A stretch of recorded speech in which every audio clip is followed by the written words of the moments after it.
agenda using a hoax concocted by the administration he replaced. Who benefited from this? Well, the people who thought it up, but nobody benefited more than the Chinese government. While our leaders in Washington wasted literally years accusing each other of working for Putin, China grew more powerful. It grew closer to replacing the United States as the world's dominant nation. By the time this version of coronavirus spread west from Wuhan, China was calling many of the shots internationally. We didn't even know it until the crisis hit.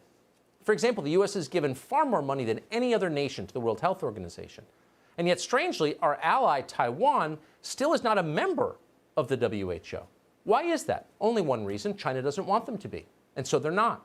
China is effectively in control of the WHO. Want proof? Watch the director of the World Health Organization repeat the most ridiculous Chinese propaganda as if it were all completely true with an utterly straight face. That's right. As always, if you want to know who's really in charge, watch the lies they tell.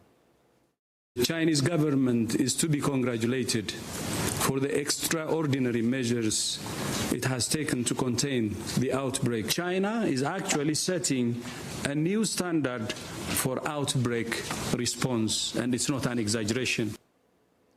So the new standard the fake doctor you just saw is promoting, in the end, created the worst economic calamity since the Great Depression, a calamity that China benefited immensely from. China may be the only country on the globe that has become stronger in the face of this. No doubt the Chinese government was pleased with what their puppets at the WHO accomplished.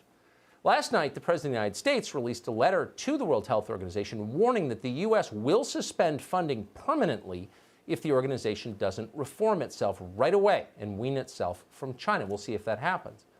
Either way, though, the problem is much bigger.